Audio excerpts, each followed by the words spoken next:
Now, the manhunt for the Brown University shooter is over.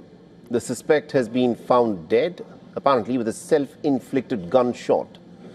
The shooter had killed 2 people at the Brown University and injured 9 others. He then killed a professor from the Massachusetts Institute of Technology.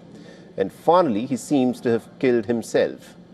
But the police are still looking for a motive, and the shooter's past has thrown up a number of different questions.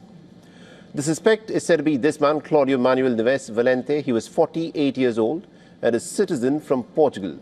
He became a permanent resident of the US back in the year 2017, and that's when he won the green card lottery through the Diversity Immigrant Visa Program, or the DV1. Neves Valente reportedly lived in Miami, Florida, and that was his last known address. Reports say that he made his way north to New England in November. He rented a hotel room in Boston. He also rented a storage unit in Salem in New Hampshire, and that's where his body was discovered on Thursday. We'll come to that in a bit. For now, though, let's stick to the timeline. On the 1st of December, Neves Valente rented a grey Nissan Sentra with a Florida number plate. On the same day, he drove down to Rhode Island, reportedly to scope out Brown University. His car was caught around the Brown campus at least 14 times over the next few days by the surveillance cameras. And then on the 13th of December, he proceeded to enter the campus and killed 2 students. The shooting took place in Brown's Barrows and Hawley building, a building that he may have had a history with.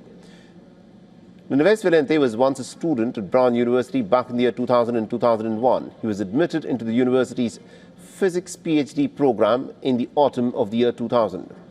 But he did not complete his course, and reports say that Neves Valente took a leave of absence in April 2001, and then he withdrew from the course altogether in 2003.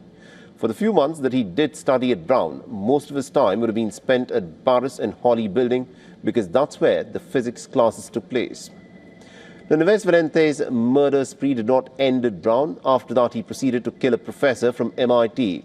And Neves Valente, in fact, killed Professor Nuno Loureiro on the 15th of December. And 47-year-old Loureiro was, in fact, a professor of nuclear science and engineering and of physics. He was killed at his home in Brookline, Massachusetts, about 70 kilometers north of Brown. Now, Neves Valente may have had an old connection with Loureiro as well. They both studied at the Instituto Superior Técnico in Portugal's capital, Lisbon.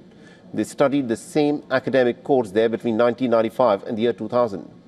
Now, Neves Valente and Loureiro are thought to have known each other, but the police have not confirmed yet if the two had been in touch recently.